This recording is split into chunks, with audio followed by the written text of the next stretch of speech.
옷은 굉장히 중요한 겁니다. 이 사람이 어떤 옷을 입고 있느냐는 이 사람이 어떤 위치에 있는가도 보여주고 이 사람의 정신세계도 보입니다. 너무 화려하게 귀걸이를만 4-5개씩 하고 머리를 제대로 잘 빗지도 않고 정돈되지 않은 상태로 입었다면 이 사람은 치매가 의심이 될 수도 있는 거고요. 옷을 잘 입는다는 건 비싼 옷, 대단한 옷, 디자이너가 한 옷 이런 옷을 입는 게 아니고요. 중년에 옷을 그럼 어떻게 입어야 되냐? 제일 먼저 책거삼 구독자 여러분 안녕하세요. 반갑습니다. 숭실사이버대 교수 이우선입니다.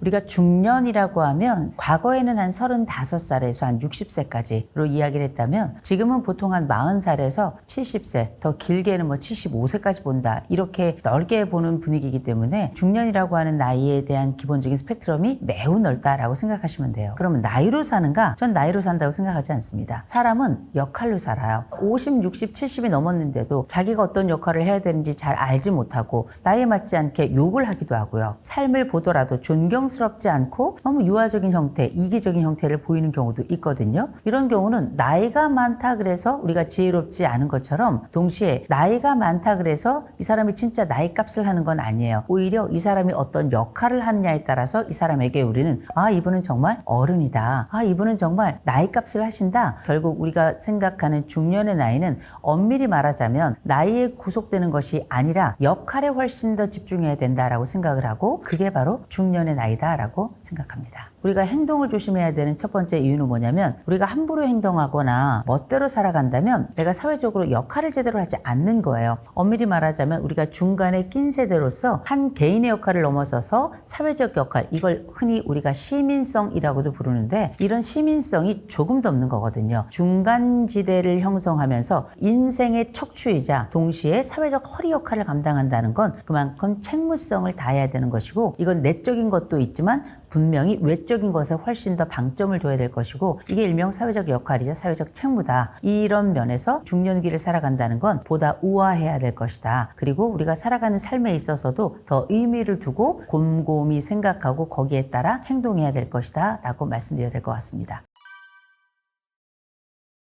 옷은 사실 굉장히 중요한 겁니다. 왜냐하면 옷은 사회적 언어예요. 이 사람이 어떤 옷을 입고 있느냐는 이 사람이 어떤 위치에 있는가도 보여주고 또 한 가지 이 사람이 가지고 있는 정신적 요소도 함께 보여주고 자기 자신에 대한 돌봄의 수준도 함께 보여주는 거예요. 복장이 가지고 있는 의미는 이 사람의 역할과 또 이 사람이 가지고 있는 안정성과 또 이 사람의 지위와 이 사람이 가지고 있는 어떤 신뢰 이런 것들까지 다 포괄하는 개념이거든요. 제일 먼저 이 옷이라고 하는 건 하나의 사회적 위치를 보여준다. 그래서 적어도 내가 중년 정도 됐다면 비싼 옷, 싼 옷이 아니라 깔끔하고 내가 내 나이로서 또 내 역할로서 보여주고 싶은 옷을 선택해서 나라는 사람의 안정성을 더 확고하게 할 수 있으니 이런 삶에 대한 하나의 선택을 잘하고 있다라는 걸 보여주는 과정이다 라고 얘기할 수 있어요. 두 번째로는 이 사람의 옷을 입고 다니는 걸 보면 이 사람의 정신세계도 보입니다. 이를테면 원색을 좋아하는 사람은 굉장히 화려한 옷을 입죠. 또 이런 화려한 원색의 옷을 입은 사람들은 스스로가 약간 돋보이고 싶은 마음도 있는 거예요. 당연하지 않습니까? 의복을 입은 걸 보면 이 사람의 정신세계도 잘 보여요. 단추를 제대로 잘 맞춰서 잠궜는가? 이 단추를 제대로 잘 못 잠그는 사람들이 있다면 인지적인 문제도 있겠죠. 또 한 가지 너무 화려하게 이를테면 귀걸이를만 4-5개씩 하고 머리를 제대로 잘 빗지도 않고 의복을 잘 빨아서 입지도 않고 정돈되지 않은 상태로 입었다면 이 사람은 치매가 의심이 되거나 아니면 정신질환의 의심이 될 수도 있는 거고요. 그래서 대개 이 옷이라고 하는 건 사회적인 언어를 넘어서서 정신적인 언어가 될 수도 있다라고 말씀을 드리고요. 세 번째로는 옷을 잘 입는다는 건 비싼 옷, 대단한 옷, 디자이너가 한 옷 이런 옷을 입는 게 아니고요. 나를 보여주는 굉장히 중요한 언어예요. 장례가 나면 상복을 입습니다. 결혼식을 하면은 웨딩드레스 입거나 아니면 턱시도 같은 걸 입으면서 의례라는 걸 보여주죠. 이 의례 속에서 이 사람이 어떤 상황에 처해 있고 어떤 역할을 하는지를 잘 보여주는 거거든요. 우리가 나이 들어서 옷을 적절하게 입고 또 때에 맞춰 입고 또 내 역할에 맞춰 입는다는 건 뭘 얘기하냐면 내 스스로가 나를 돌볼 능력이 있다는 거예요. 외부적으로 나를 알고 있고 내부적으로도 내 욕구를 충족시키고 있다는 거거든요. 중년에 옷을 그럼 어떻게 입어야 되냐? 분명한 저의 원칙을 좀 말씀드릴 수 있을 것 같아요. 제일 먼저 자기에게 어울리는 색이 어떤 것인지 알아두면 그건 참 좋을 것 같아요. 일명 최근에 퍼스널 컬러 이런 얘기 많이 하잖아요. 그런데 중년이 되잖아요. 빨간 게 자꾸 보인다? 우리가 가지고 있는 눈 안쪽에 속에 여러 변화 때문에 붉은 계열이 훨씬 더 잘 눈에 띄기 때문에 붉은 계열이 조금 더 좋아지는 게 있거든요. 많은 분들이 아우 너무 빨갛게 입고 그러면 너무 나이 들어 보이는 거 아니야? 근데 여러분 중년이라고 빨갛게 입으면 안 됩니까? 저는 빨갛게도 물들 수 있고 파랗게도 물들 수 있고 노랗게도 물들 수 있고 초록색으로 물들 수 있는 게 이제는 내게 조금 어울리지 않더라도 내가 입고 싶은 옷 좀 입으면 어때요? 어렸을 땐 엄마 아버지가 입혀주는 옷 그 옷 입었고요. 저 커서는 교복 입고 다니거나 아니면 다른 애들이 입고 있는 옷 눈치 봐가지고 비슷하게 입었고요. 왜냐면 이게 사회적으로 동화되는 과정이었으니까요. 근데 이제 중년이 된다는 건 내 춤을 춰도 되는 나이 아니겠습니까? 깔끔하게만 입으면 되고요. 중년이 되면서 눈도 잘 안 보이고요. 흰머리도 자꾸 나서 염색도 해야 되고요. 허리도 자꾸 굽어지고 조금만 걸어도 다리도 아프고 밖에 나갈 일들도 많지 않아요. 그럼 어떻게? 추워서 못 나가고 더워서 못 나가고 이래서 못 나가고 저래서 못 나가고 옷은 언제 입습니까? 입을 시간도 또 많지 않아요. 그래서 어떻게? 저는 집에 있는 옷 있는 대로 열심히 입자. 또 내 색깔 좀 맞지 않더라도 좀 입어보자. 또 다른 사람들이 뭐 아우 너는 뭐 왜 이런 색을 입었냐? 그거는 그들 생각이고요. 이제는 내가 입고 싶은 옷 입고 하고 싶은 거 하고 살아도 저는 괜찮다고 생각합니다. 또 이제 점점점 나이가 들어가면서 55세 넘어가고 60세 넘어가고 그러면 중년 시기에 요실금 같은 것도 올 수가 있어요. 나도 모르는 냄새가 계속 날 수도 있기 때문에 목욕도 자주 하고요. 세탁도 좀 자주 해야 돼. 대신에 깔끔하게. 그리고 집에 다리미 하나씩 있으시죠? 기왕이면 좀 다려서 입고. 이런 요소들이 다 뭐냐면 나를 돌보는 과정이에요. 나를 어떻게 잘 돌보는가가 다른 사람도 나를 돌보게 하는 하나의 기준이 돼요. 어떤 사람이 자기를 굉장히 아끼는 사람이 있잖아요. 그러면 다른 사람도 이 사람을 함부로 하지 못해요. 아유 유난스러워 하면서도 이 사람에 대한 기준은 기본적으로 높아지는 겁니다. 깔끔한 사람에겐 다른 사람도 깔끔하게 대해요. 그러니 오늘 옷장 한번 열어보셨으면 좋겠습니다. 2년 3년 이상 안 입은 옷 있으면 그냥 버리시고요. 대신에 나는 이 옷 좋아. 그리고 이 옷은 꼭 한번 입어보고 싶었어. 근데 살짝 부끄러웠어. 오늘 입어보세요. 괜찮습니다. 대신 냄새 안 나는지 한 번쯤 잘 살펴보시고 내가 조물조물 세탁할 수 있는 것들은 세탁을 해가지고 깔끔하게 입고 나가신다면 내 스스로도 멋스럽고요. 다른 사람이 볼 때에도 뭐 괜찮네 이런 생각이 들 거고요. 고와지는 방법도 여러 가지인데 추해지는 방법은 더 많은 것 같아요. 좋은 행동이나 좋은 말은 어렸을 때나 청년일 때나 중년일 때나 노년일 때나 똑같습니다. 사람의 인품은 나이가 들어가면서 더 깊어지고 좋아지면 모르겠지만 그게 아니라 과거에 형편없었다? 이게 더 나빠질 가능성이 훨씬 높아요. 왜냐하면 젊었을 때 형편없이 행동했던 사람들은 첫째, 교육을 잘 받지 않았을 가능성이 굉장히 높습니다. 두 번째, 막무가내로 살았기 때문에 누구누구 사람에게 조언을 안 해주었을 가능성이 굉장히 높아요. 그리고 나이가 들어가면서 자존심은 점점 더 세지니까 마음대로 되지 않는 이 삶을 억지로 통제하기 위해서 더 강하게 행동했을 가능성이 대단히 높습니다. 그러니 나이가 들면 들수록 그 사람은 또 형편없는 삶을 살게 되겠죠. 안타까운 일이에요. 중년 시기 살아가면서 형편없는 행동을 하는 사람들이 있습니다. 제일 먼저 아무 말이나 욕설 섞어서 하는 사람들이 있어요. 우리가 중년이 돼서 아주 형편없는 말을 한다면 이전에 살았던 좋은 것들이 한 번에 다 날아가 버리는 거고 또 이 사람이 가지고 있는 그 인품이 아무리 좋게 표현하려고 하더라도 욕 한마디로 다 정말 형편없이 오해받을 수 있는 거거든요. 특별히 욕하는 사람들 중에서도 가족에게 욕하는 사람들 있죠. 배우자에게 욕하고 자식들에게 함부로 욕하고 상욕을 아무렇지도 않게 한 사람들이 있습니다. 저는 감히 말씀드려요. 이분들은 인격이 제로라고 저는 생각을 합니다. 다른 사람에게 욕하는 것도 정말 나쁜 일이에요. 그런데 가족에게 욕하는 거는 최악입니다. 나랑 수도 없는 세월을 여기까지 함께 살아왔던 사람이에요. 또 내 아이는 나의 유전자를 가지고 그 생명의 모든 과정을 내가 봤던 사람입니다. 그런데 이제 내가 중년이 됐다는 건 그 아이들도 꽤 나이를 먹었을 거고 내 배우자도 흰머리가 희끗희끗 날 텐데 지금 나이에서도 그 존재를 욕하고 그 생명에 대해서 함부로 대하는 사람은 이 모든 것들에 대해서 부정하는 거, 심지어 자기 자신에 대해서도 부정하는 거예요.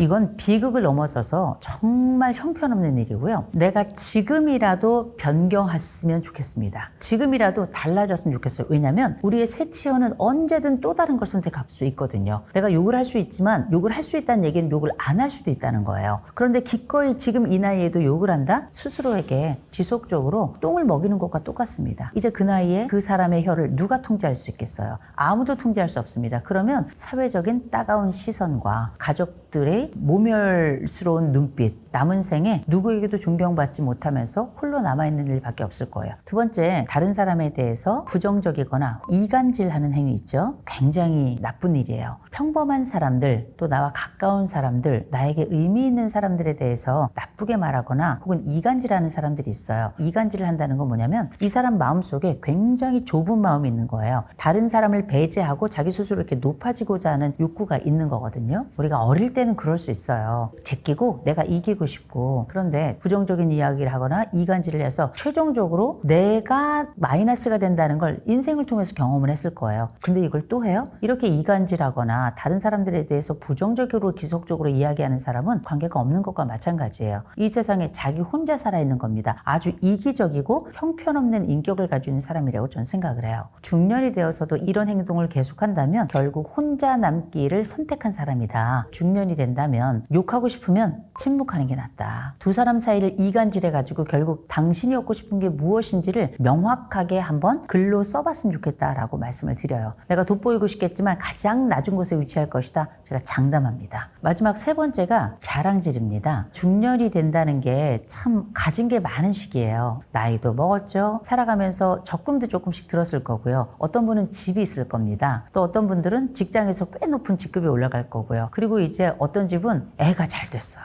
문제는 내가 자랑스러운 경로를 겪은 분도 계시지만 반대로 그렇지 않은 경우 내 삶도 후회가 되지만 봤더니 내 자식도 잘 안 되고 심지어는 내 배우자도 형편없는데 내 아이들도 대학을 잘 못 가고 이렇게 어쩌면 불행의 고리가 이어지는 경우들도 꽤 있는 거거든요. 우리가 세월을 두고 살아봤을 때 이 세상에서 가장 큰 기쁨이 있다면 어쩌면 자식일 텐데 그 얘기는 역으로 가장 큰 슬픔이 있다면 그 역시 자식일 것이다. 그러니 우리가 중년 넘어가서 모여서 이젠 그 순간에 자식 얘기는 좀 안 했으면 좋겠다. 어떤 자식은 잘 됐지만 어떤 자식은 잘 안 된 집도 있으니까 자식 자랑은 할 수 있어요. 근데 그 자랑도 할 거면 한 번 자랑할 때마다 5만 원씩 내고 하세요. 큰 자랑하면 10만 원 내야 되고요. 아주 대단한 자랑을 한다. 그럴 경우에는 3번 정도는 밥을 본인이 모조리 다 사는 걸로 그렇게 약속을 하고 또 마음을 먹고 자랑을 하셨으면 좋겠습니다. 특별히 자랑질이라고 말씀드리는 게 뭐냐면 전체 함께 모였는데 다른 사람들이 입도 뻥끗 못하게 하는, 그래서 쓴 입맛을 다시게 하는 이런 사람들이 있어요. 이렇다면 이거는 자랑을 넘어서 자랑질이라고 생각합니다. 오로지 그 모든 자리를 완벽하게 점령하면서 자기 얘기만 하고 자기 자랑질만 한다면 저는 그건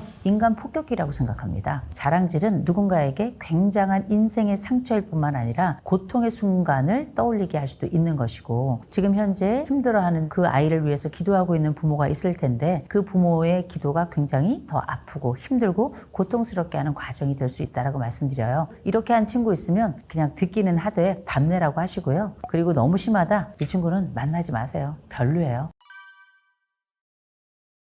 어렸을 때도 인기 있는 애들이 있고요. 또 나이 들어도 인기 있는 애들이 있어요. 친구들 사이에 인기 있는 친구들은 보면 인품이 좋은 친구들이 항상 인기가 있어요. 재미없는데도 인기 있는 친구가 있어요. 인기가 있다는 거는 와 이런 건 아닌데 믿음직스러운 거죠. 항상 이 친구한테는 어떤 얘기든 하고 싶은 친구가 있어요. 그런 친구는 또다시 두 구애로 나누어질 겁니다. 하나는 뭐냐면 잘 들어주는 친구예요. 내가 때로는 말이 되는 말을 해서 이게 말인지 막걸리인지 구별도 안 되는 말을 하는데도 그냥 열심히 들어주고 또 잘 웃어주고 또 그 얘기를 들어주면서 또 고개 끄덕여주고, 이런 친구 있으면 이 친구는 또 계속 만나고 싶고 또 인기가 있어요. 또 이렇게 한쪽에 잘 들어주는 친구는 다른 데 가서도 잘 들어주기 때문에 어디 가서든지 인기 만발이죠. 그런데 가장 인기 있는 친구를 하나 꼽아봐라. 그렇다면 저는 감탄하는 친구라고 얘기하고 싶어요. 진짜 끝내줘. 야, 너 이거 어떻게 했냐? 야 이거 한번 얘기해봐. 이거 어떻게 하는 거야? 이렇게 막 깜짝깜짝 놀래주면서 감탄을 하면서 마치 내가 하는 이 사소한 행동이 대단한 예술작품인 것처럼 이렇게 만들어주는 친구가 있거든요. 이런 건 저는 신의 탄성이라고 보통 불러요. 이런 친구들이 옆에 있잖아요. 그러면 내가 막 우쭐해지는 것 같고 내가 막 대단한 사람이 된 것 같고 그냥 1대1로만 감탄하는 게 아니고요. 이런 친구들은 다른 친구들이 있을 때도 저의 장점에 대해서도 막 콱 탄성을 지르면서 야 얘가 이런 애야. 너 알았냐? 너 깜짝 놀랄 일이야. 나 대신 나에 대해 자랑까지 해주는 친구예요. 중년을 살아가면서 내가 누군가에게 감탄을 한다면 나는 정말 바로 인기 있는 친구가 될 것이다. 재미있는 건 누군가는 재미있게 말을 하고 누군가는 또 재미있게 말하는 재주가 없는 거 아니겠습니까? 친구들끼리 모였을 때는 진짜 재미있는 거 할 때는 흉내도 내고 근데 모두 다 그럴 수 있는 건 아니니까. 근데 놀랍게 이 감탄이라는 건 할 수 있어요.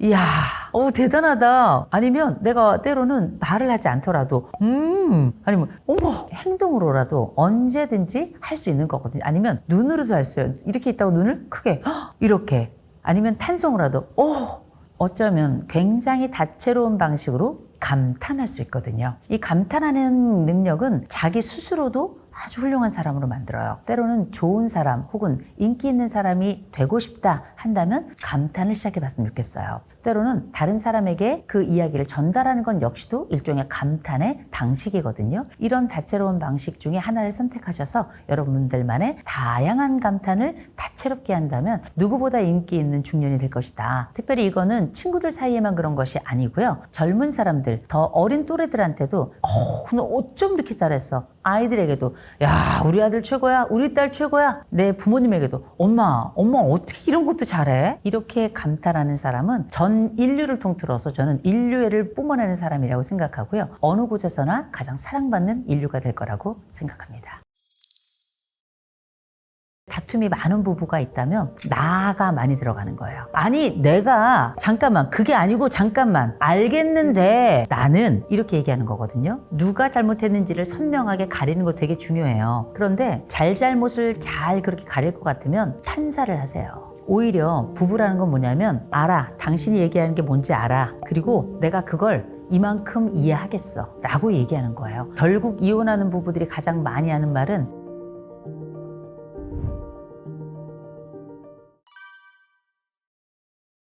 자주 싸우는 부부들은 보면 두 가지예요. 첫째, 잘 안 들어요. 두 번째, 자기가 듣고 싶은 말만 들어요. 듣기에 있어서도 굉장히 큰 차이를 보입니다. 보통 행복한 부부들은 들으려고 하고 그 사람이 어떤 말을 하려고 하는지를 정확하게 파악하기 위해서 내가 그게 무슨 말인지 잘 이해를 못했어. 한 번만 더 얘기해줘. 이렇게 얘기를 자주 하는 반면에 진짜 극단적으로 싸우는 부부들, 자주 싸우는 부부들은 보면 일단 잘 듣지도 않지만 또 잘못 들은 데다가 잘못 들은 걸 자기 마음대로 곡해를 해요. 싸움은 더 깊어질 수밖에 없는 거죠. 그리고 이 싸우는 부부들이 가지고 있는 큰 특징 중에 하나가 뭐냐면 자기가 하고 싶은 얘기만 해요. 그 얘기는 뭐냐면 안 듣는다는 거거든요. 네가 무슨 얘기를 하든지 간에 나는 내가 하고 싶은 얘기가 머릿속에 꽉 차 있기 때문에 내 배우자의 이야기, 내 파트너의 이야기가 들어올 공간이 없어요. 그러면 자기가 하고 싶은 얘기는 뭐냐? 나가 많이 들어가는 거예요. 아니 내가 잠깐만 그게 아니고 잠깐만 알겠는데 나는 이렇게 얘기하는 거거든요. 누가 잘못했는지를 선명하게 가리는 거 되게 중요해요. 그런데 잘못을 잘 그렇게 가릴 것 같으면 판사를 하세요.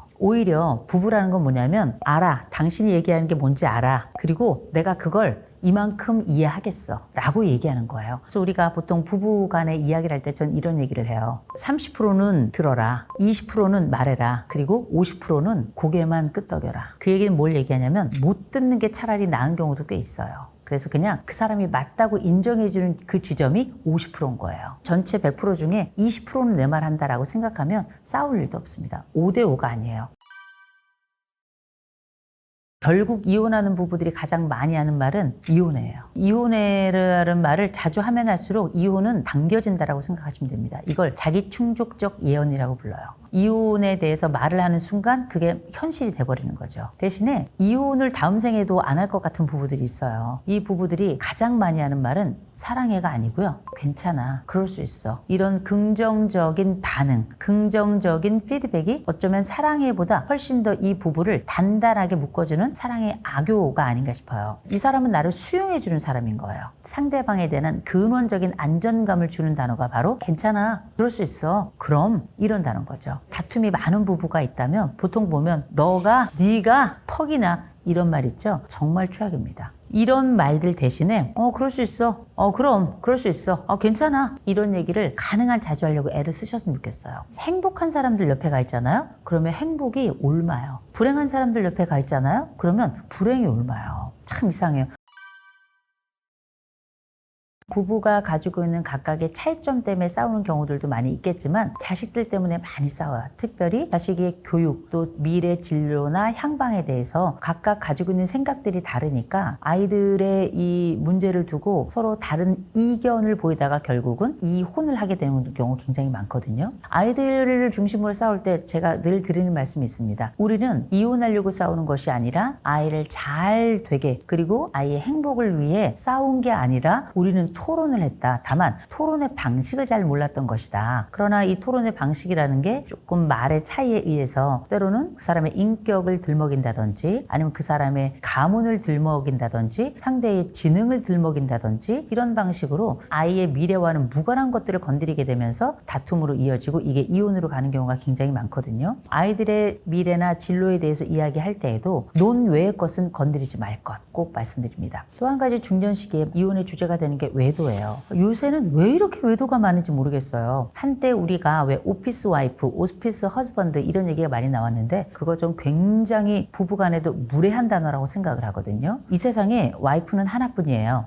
허즈번드, 남편은 하나뿐입니다. 오피스 와이프, 오피스 허즈번드 이런 말도 안 되는 본인의 욕망을 채우기 위해서 얼토당토 않은 이야기를 하는데 동료는 동료일 뿐이에요. 절대 거기에 아내, 남편 이런 이야기가 붙을 수 없어요. 호칭은 이 사람과의 관계를 규정하는 겁니다. 오피스가 들어갔다 하더라도 그거는 와이프, 허즈번드의 개념이에요. 전 이건 전적으로 외도라고 생각합니다. 그런데 요새는 이런 외도를 마치 훈장처럼 사용하는 분들이 계신데 이 습관적 외도는 말입니다. 정신병이에요. 한번 눈이 헷가닥 해가지고 미쳤었나 봐 이런 얘기 많이 하죠. 이걸 이제 보다 고상하게 표현한다면 도덕적 실패다라고 얘기할 수 있어요. 그런데 우리가 이게 일회성이라고 한다면 그것도 쉽게 용서해주면 안 되는 겁니다. 값싼 용서는 가장 빠른 두 번째 외도를 불러오기 때문에 충분히 상담도 받고 내가 얼마나 고통스러웠는지에 대해서도 이야기를 하고 치유의 과정을 충분히 가져야 두 번째 외도가 오지 않는 거거든요. 그런데 최근에 이런 SNS를 통해서 만남을 갖거나 아니면 요새 DM이라 그래서 개인적으로 문자 보내는 것들이 있잖아요. 정말 흔하게 이런 외도들이 발생하는 경우들이 꽤 있거든요. 제가 말씀드리는 이때 외도는 정서적 외도를 이야기하는 겁니다. 배우자가 이걸 모를 거라고 생각하고 외부 사람들과의 은밀한 대화를 주고받는 거 굉장히 부정하고요. 그리고 저는 이런 것들이 배우자에게 노출이 되었을 때 단순히 카톡을 봤어, 어떤 SNS를 봤어 이게 중요한 게 아니에요. 그 이후로 발생하는 수많은 상상의 세계가 있는데 이 상상의 세계는 다 지옥입니다. 한순간도 빠짐없이 다 지옥이에요. 이걸 내 배우자에게 말을 할 것인지 말 것인지 그리고 이어서 내 아이들이 있을 때 이 아이들을 위해서 참을 것인지 말 것인지 이 모든 순간이 다 지옥이에요. 내가 누군가를 지옥으로 몰아붙였다는 그 책임은 면할 수가 없을 겁니다. 중년의 이혼이 그렇게 아이들의 문제 또 외도의 문제가 굉장히 많았다면 세 번째가 우울증과 공황장애와 같은 정신질환이 요새는 이혼의 주제가 많이 되고 있어요. 그중에서도 우울증 같은 경우는 이 사람이 아픈 거잖아요. 아픈 건데 배우자가 견디질 못하는 겁니다. 우울증이라고 하는 게 좋아지기도 하고 좀 나빠지기도 하고 때로는 완치가 될 수도 있는 거고요. 또 공황장애라고 하는 건 인생을 살아가면서 우리나라 사람들의 3분의 1은 다 공황을 한 번쯤 다 경험을 해요. 그런데 이 공황장애라고 하는 게 때로는 이 사람을 꼼짝 못하게 하는 그리고 이 사람을 사회적으로도 움직이지 못하게 하는 이런 양상을 만들어내기 때문에 한 번, 두 번, 세 번, 네 번 그러면서 사회적 관계가 파기되기도 하고 집안에서도 쩔쩔매고 내가 늘 이 사람을 들쳐업고 병원에 가고 이런 상황이 생기다 보니 이 사람에 대한 안정성이 떨어지고 내 인생은 왜 지지하거나 혹은 치료하는데 평생을 보내야 되나 이런 생각을 가지고 있는 분들이 꽤 계시더라고요. 충분한 돌봄을 통해서 좋아질 수 있는 것도 돌봄이 부족해서 악화되는 경우들도 많이 생겨나거든요. 이혼으로 치닫게 하는 굉장히 안타까운 결과가 깜짝 놀랄 정도로 중년에 많이 일어나고 있어요. 서로 간에 조금 더 돌보는 시간을 오래 견뎌주자. 그리고 그게 함께 5년, 10년, 20년 이렇게 살아온 배우자에 대한 일종의 배려이자 사랑의 또 하나의 이름이다라고 저는 꼭 말씀드리고 싶습니다. 마지막으로 중년들의 이혼의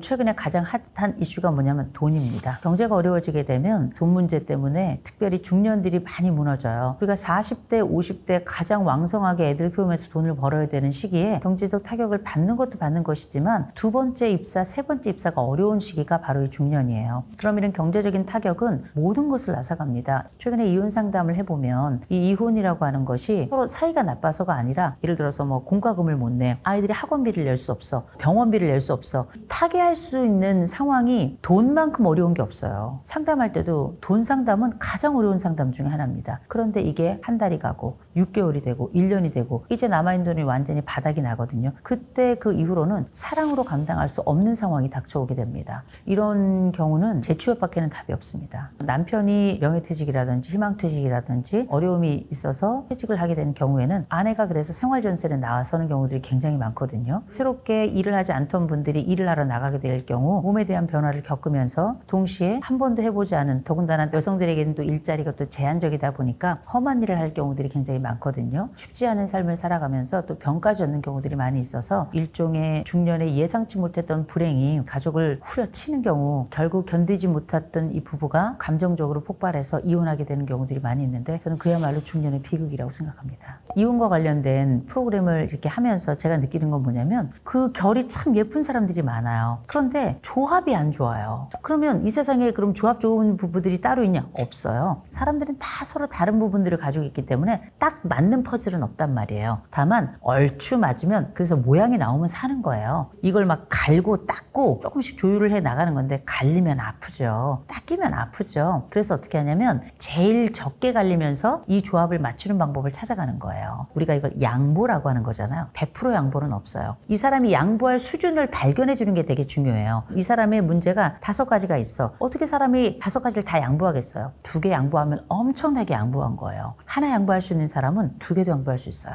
2개 양보할 수 있는 사람은 5개도 양보하거든요. 기다려줘야 돼요. 기다림의 순간이라는 게 미칠 듯이 힘든 거거든요. 근데 우리가 중년의 나이를 먹는다는 건 이러한 기다림의 기회가 조금 더 늘어나요. 왜냐하면 아이들을 키우면서 나 아닌 또 다른 타인과의 조우가 많아졌어요. 조금 더 참는 능력이 생겨났거든요. 이 사람이 어떻게 이 참는 능력을 조금 더 배우자에게 갖게 할 것인가. 보통 싸우는 부부들은 보면 현실하고 내가 꿈꾸는 바하고 생각하는 바하고 차이가 커서 그런 건데 이 차이가 큰 것들은 너무 크지만 않다면 하나만 좋아져도 이 부부는 굉장히 좋아질 가능성이 큰 부부예요. 요걸 아는 부부는 행복한 부부예요. 엄밀히 말하면. 자주 싸우는 부부들은 싸움의 원인이 많이 있을 거예요. 반드시 원칙은 기억하셔야 됩니다. 하나씩 좋아질 것. 그리고 또 한 가지 기억할 것. 내가 내 배우자에게 한 가지 고칠 것을 얘기한다면 내 스스로는 2가지 고칠 걸 찾아야 돼요. 너만 고치는 부부는 이번 생에는 못 살아요. 너가 한 가지, 그러면 나도 한 가지. 제안해서 하나씩 주고받아야 되는데 비율은 또 비슷해야 되겠죠. 그 사람이 힘든 무게만큼 나도 힘든 걸 내가 선택해야 되는 거예요. 어쩌면 행복한 부부와 싸우는 부부는 정말 저는 종이 한 장 차이라고 생각해요. 그 종이 한 장 차이는 뭐냐면 행복의 비율과 다툼의 비율 차이이기 때문에, 그리고 무엇보다 스스로 되게 싸우는 부부라고 생각하는 부부들이 꽤 있거든요. 근데 그거 부부들이 가지고 있는 완벽주의 성향 때문에 그럴 수도 있어요.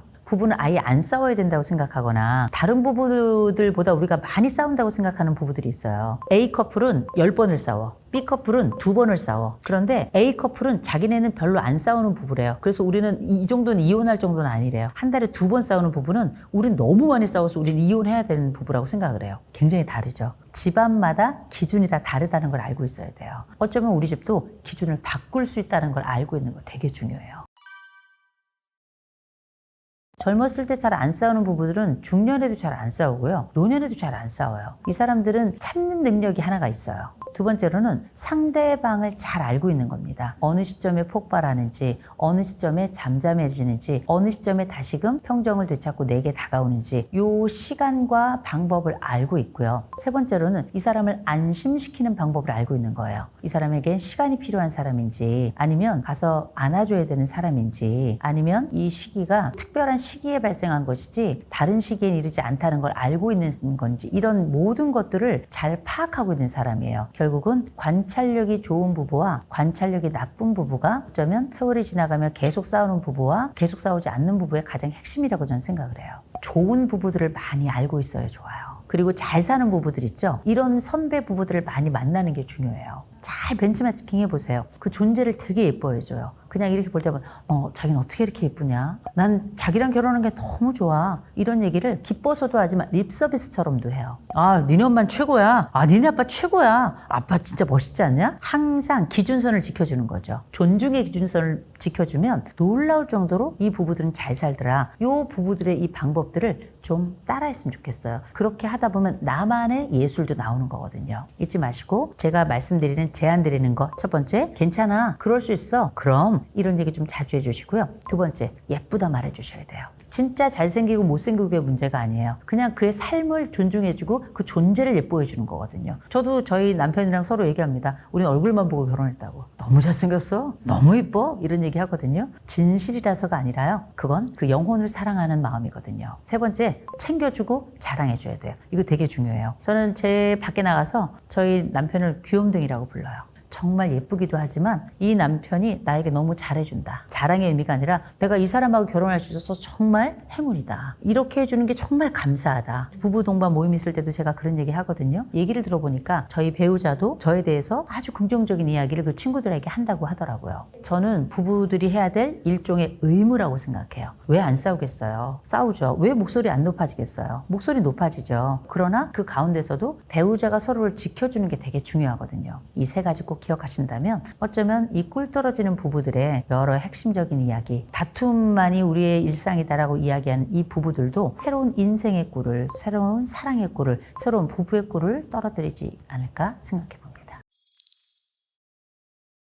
다 큰 자식들이 좀 잘했으면 좋겠어요. 부모가 옆에 있고 말을 거는데 귓구녕에다가 이어폰 꽂고 그다음에 스마트폰 하고 있어요. 자식들이 많이 잊어버리는 게 있어요. 부모가 사람이라는 거. 그럼에도 불구하고 자식만 형편없겠습니까? 형편없는 부모들도 있어요. 자식들한테 끊임없이 욕설과 부정적인 얘기하는 부모들이 있습니다. 정말 최악의 부모입니다. 가족들 중에 건강하게 탄생하는 가족이 있는 반면에 매일 불행하게 부활하는 가족이 있죠. 제일 먼저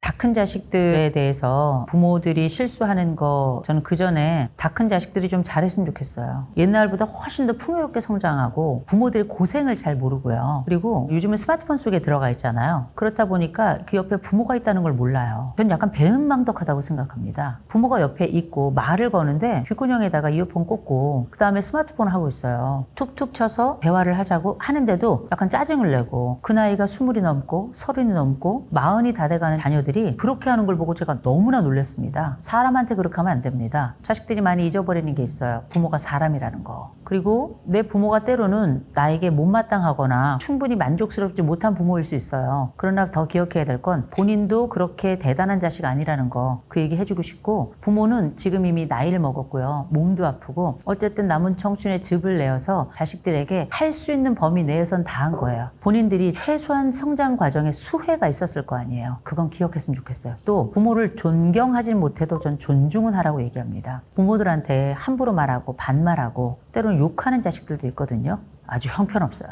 부모는 자기 생명의 근원이고요. 앞으로 살아갈 동안에도 오랜 세월 나와 함께 살아갈 수밖에 없는 유전자를 공유한 사람들이라는 걸 꼭 기억했으면 좋겠습니다. 그럼에도 불구하고 자식만 형편없겠습니까? 형편없는 부모들도 있어요. 부모의 역할에 대해서 좀 말씀드릴게요. 모성애, 부성애 얘기하죠? 이건 본능이 아니에요. 우리가 보통 심리학에서 보면 본능이라는 말은 고정행위 패턴이란 말로 사용을 해요. 마치 가시고기는 붉은색을 보면 그냥 돌진해버리거든요. 이런 것들은 우리가 본능 혹은 고정행위 패턴이라고 불러요. 모성애는 말입니다. 본능이 아니에요. 부성애도 본능이 아니에요. 선택이에요. 그래서 위대하고 아름답고 고귀하고 훌륭한 거예요. 부모가 되어서 부모란 이름으로 살면서 이 아이를 위해서 좋은 것을 선택하고 좋은 것을 주려고 하고, 그런 차원에서 내가 좋은 선택을 할 수 있다는 얘기는 지금도 내 아이가 나이 들어가면서 나는 좋은 부모로 좋은 선택을 할 수 있는 거예요. 그런데 좋지 않은 선택을 여전히 하고 있는 부모들이 있단 말이에요. 자식들한테 끊임없이 욕설과 부정적인 얘기하는 부모들이 있습니다. 그래, 망해라 이 자식아,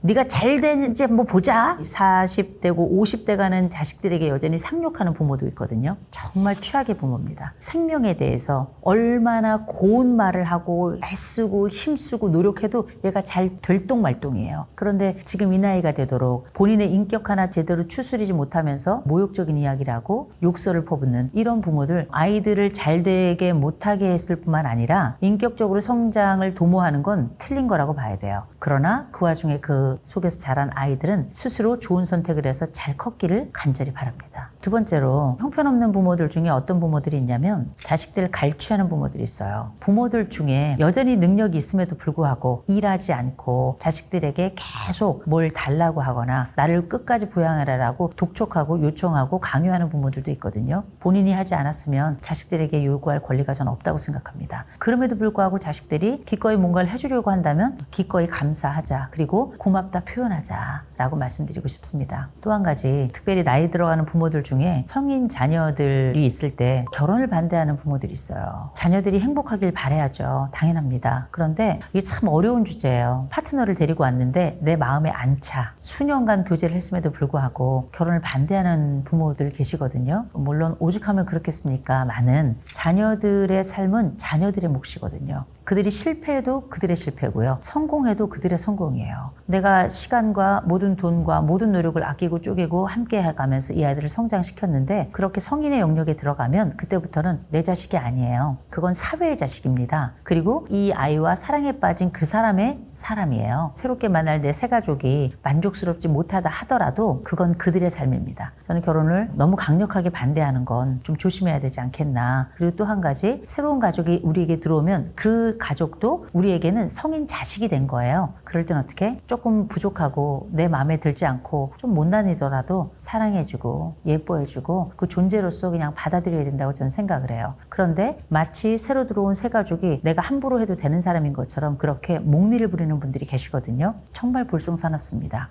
미성년의 자녀가 이제 성년이 될 때에는 우린 더 이상 아이들에 대해서 권리를 얘기할 수 없습니다. 아프지만 그 순간이야말로 심리적 탯줄을 끊어야 될 때고요. 좀 못난 선택을 해서 불안하더라도 견뎌줘야죠. 쩔쩔매는 순간에도 우리가 이래저래 훈수를 두는 게 아니고 참아주고 기다려줘야 되는 겁니다. 우린 다 낡고 녹슨 경첩 같은 사람들이에요. 자동문이 열리는 시대에 20세기 활자의 시대를 살았던 사람들 아니겠습니까? 그들에게 맡기셔도 되고요. 그들이 우리보다 훨씬 더 훌륭합니다. 성인은 자기의 통증은 자기가 관리해야 되는 겁니다. 자기가 병원에 가야 되는 거고요. 그래서 때로는 이 아이들이 아픈 상황에서라도 조금 거리를 두어라. 어린 시절에는 아이들이 우리로부터 점점 한 걸음씩 뒤로 멀어져 가는 거지만 이제 아이들이 성인이 된 뒤로는 우리가 아이들로부터 한 걸음씩 점점 뒤로 물러서야 된다는 거 꼭 기억하셨으면 좋겠습니다.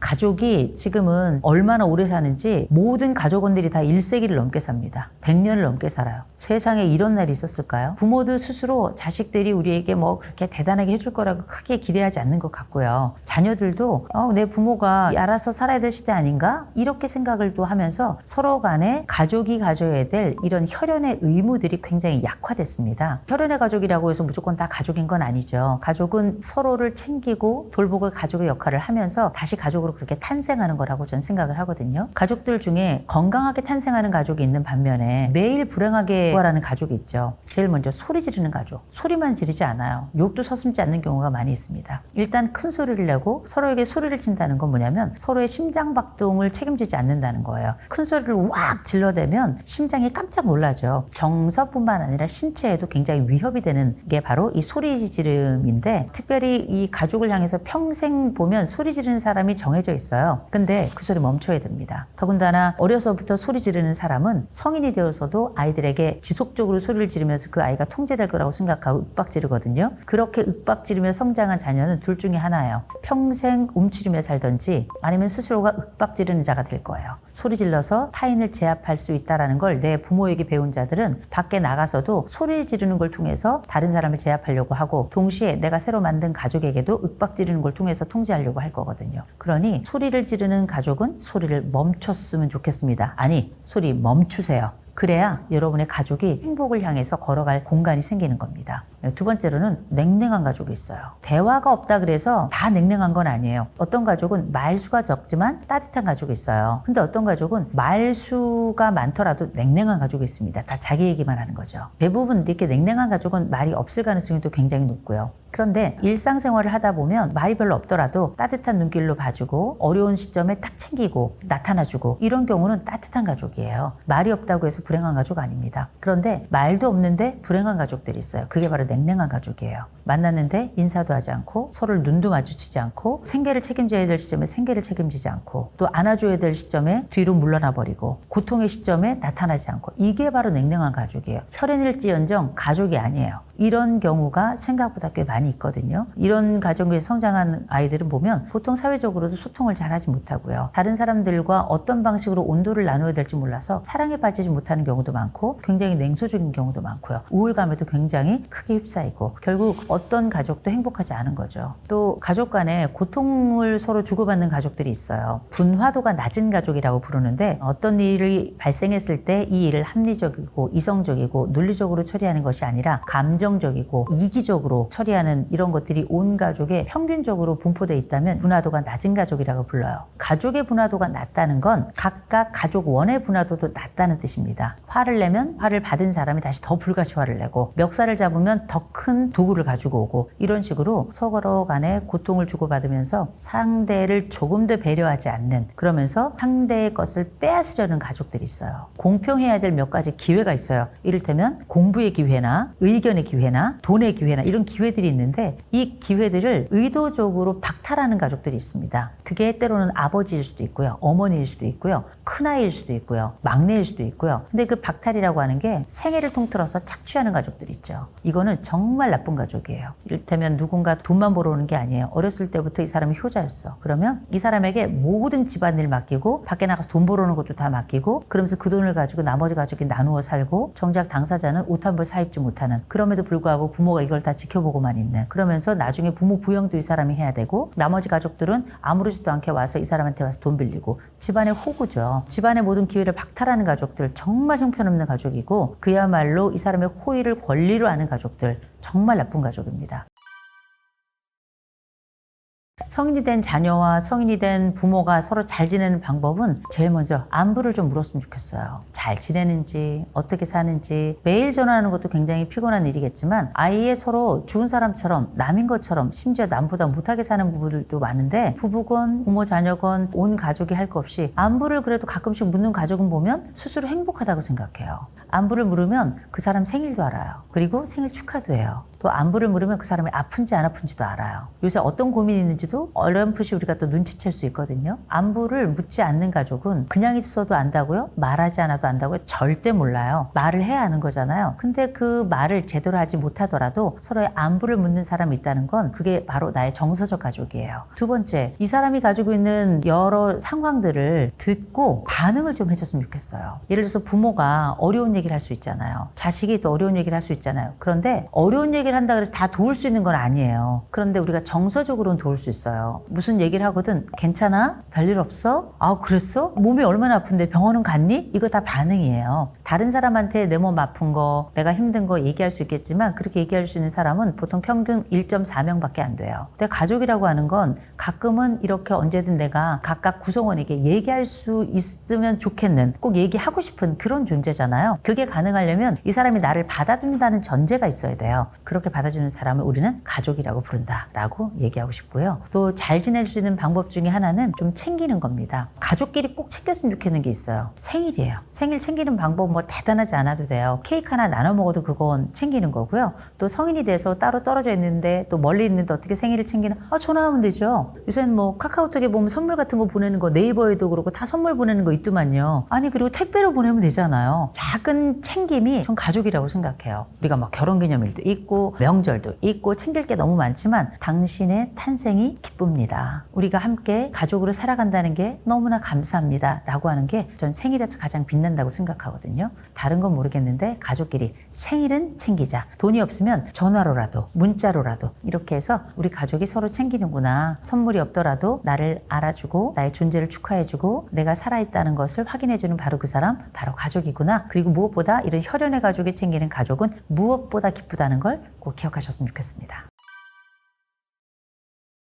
자식들에게 꼭 이런 얘기 하셨으면 좋겠어요. 훌륭하다. 네가 있어 너무 좋다. 넌 뭐가 돼도 될 거야. 이 세 가지. 얼마나 좋은 말입니까? 내 자식 좀 못나도 나에겐 훌륭한 거예요. 그리고 누군가 나에게 아무도 훌륭하단 말 안 해줘도 내 부모만큼은 나에게 훌륭하다 말해줬으면 좋겠거든요. 자식들이 키워보셔서 아시겠지만 다른 사람들은 다 아는데 나중에 마지막에 부모가 아는 경우들이 있어요. 그거 뭔지 아십니까? 다 들켜도 내 부모한테만큼은 안 들키고 싶은 거예요. 나의 마지막 인정 구간이거든요. 그리고 어떻게 네가 최고다. 네가 있어 너무 좋다. 이렇게 얘기해 주셨으면 좋겠어요. 처음에 태어났을 때 부모가 신입니다. 그런데 그 신이 어렸을 때는 이쁘다 그러더니 클수록 말이 많아지고 나중에는 때리기도 하고 욕도 하고 그리고 나서는 어떻게 한숨을 푹푹 내리셔요. 신의 한숨은 인간에겐 고통입니다. 이제는 나이 들어서 더 이상 그 자녀들이 우리를 신이라고 생각하지 않지만 그럼에도 불구하고 여전히 인정받고 싶고 마지막까지도 엄지를 척 들어줬으면 좋겠거든요. 마지막으로 다 큰 자녀들한테도 꼭 얘기해 주셨으면 좋겠어요. 너는 뭐가 돼도 될 거야. 그 얘기는 거짓말이 아니에요. 인간은 뭐가 돼도 됩니다. 이런 얘기를 해주면 자식들은 이걸 절대적으로 긍정적으로 받아들여요. 그 가능성과 희망과 그리고 이 아이에 대한 기대. 이제 나이들은 늙어가고 있는데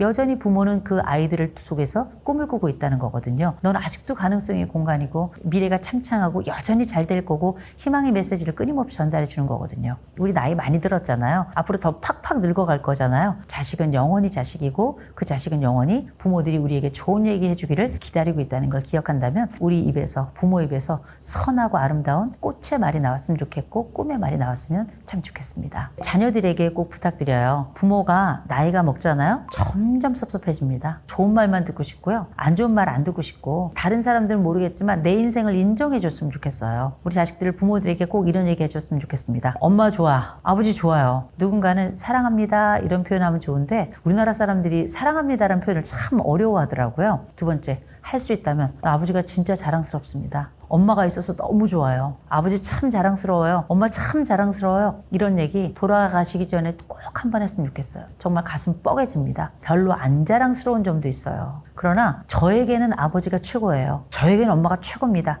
이렇게 말해주는 겁니다. 마지막으로 엄마하고 아버지 이제 나이 들어가잖아요. 그럴 때 잊지 마시고 아버지 저랑 밥 먹어요. 엄마 저랑 밥 먹어요. 이런 얘기 해줬으면 좋겠어요. 따로따로 같이 밥 먹으면 좋지만 데이트입니다. 엄마에게 데이트 신청하고요. 아버지에게 데이트 한번 신청했으면 좋겠어요. 특별히 아버지들에게 꼭 하셨으면 좋겠어요. 아버지들이 무뚝뚝한 분들이 좀 많은 편이고 표현에 어색한 분들이 많고 특별히 아들이 혹은 딸이 아빠 나랑 밥 먹어 혹은 아버지 저랑 밥 먹어요 이렇게 이야기를 하잖아요. 둘이 만나서 밥 먹을 때 무슨 얘기 할 줄 몰라가지고 거절하는 경우들이 있거든요. 개의치 마시고 밥 먹자고 얘기하셨으면 좋겠어요. 그게 아버지와의 마지막 식사가 될 수도 있고 그게 엄마와의 마지막 만찬이 될 수도 있기 때문입니다.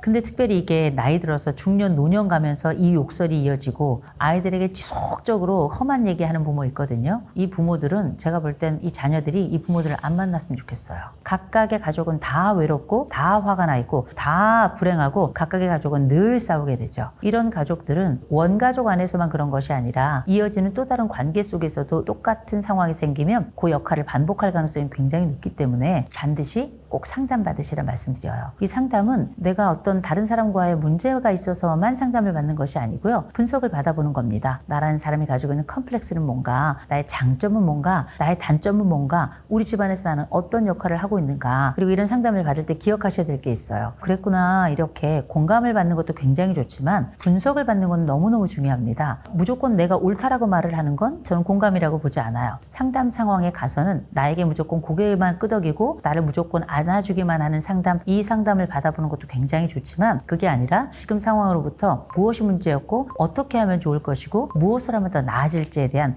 구체적인 삶에 대한 분석을 해주는 이런 상담을 꼭 한번 받아보시는 거 중요할 거라고 생각합니다.